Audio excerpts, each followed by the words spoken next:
Okay, this time I have this tire here, which has a TPMS wheel sensor that no longer works.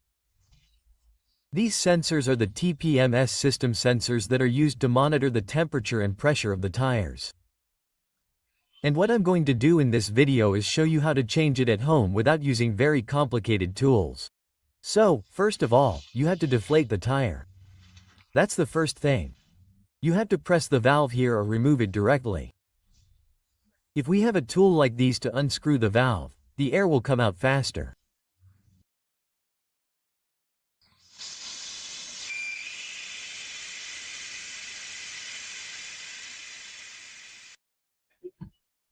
Okay, next what we're going to do here is use a jack like these. These are the jacks that every vehicle comes with in the spare tire.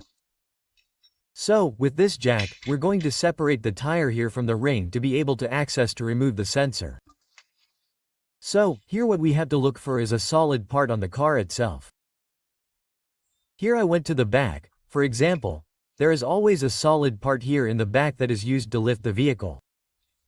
We can also go to one side depending on what we have at hand, but generally here in the back is where there will be a support point to be able to place the jack in this way.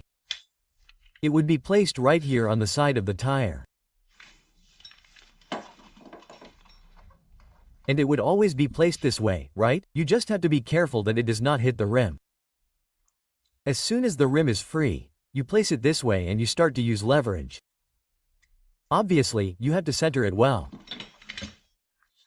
And, personally, I like to put a piece of foam here, or a claw, or something else, just to have extra protection on the tire, so as not to damage it.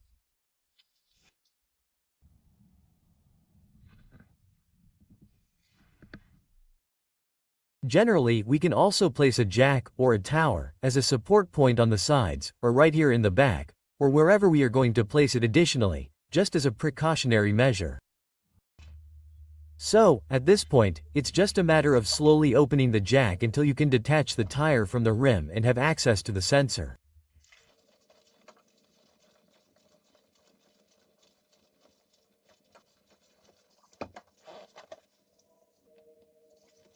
Hopefully you can see it on camera, but here we already have access to the sensor, as you can see. So, what we need to do here is remove the sensor.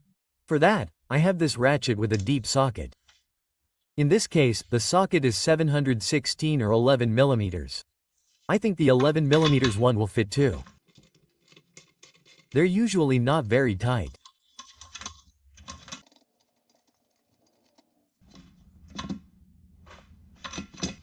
We remove this part.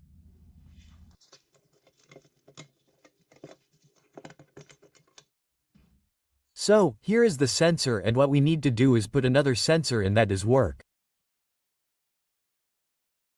So, here I already have a sensor that is operational. This sensor is indeed operational. So, what I'm going to do next is install it, and then I'm going to remove the jack and inflate the tire. There I put it. I have to put this other part in first. You tighten it by hand as far as it will go, and then with the ratchet you're going to tighten it gently, not too hard. There it is. Don't tighten it too much, just keep it in place. So, I'm going to loosen the jack here.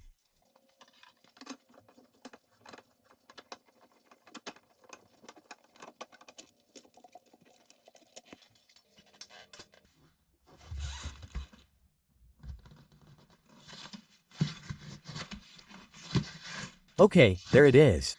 Now it just moves a little bit. Well, in this case, I have a little bit of paste diluted with water. That's what I'm going to put on it, just a little bit so it slides. And then I'm going to put the valve back on. There it is. And then we have to proceed to inflate it. Here you always have to be careful because when the tire adapts to the rim, as it adapts, many times it hits and seals completely against the face of the rim. So, you have to be careful there.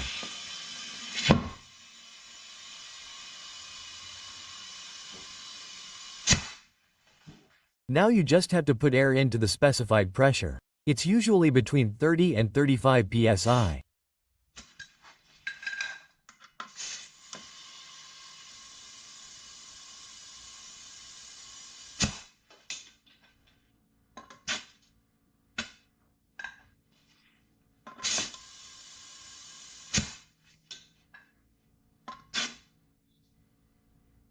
There it is, more or less 34 psi. So, now we put the cap on. And that's all from my side. Thanks for watching the video. Don't forget to subscribe and like the video if you liked it or found it useful. That helps me a lot. And that's all for now. Thank you very much and see you next time.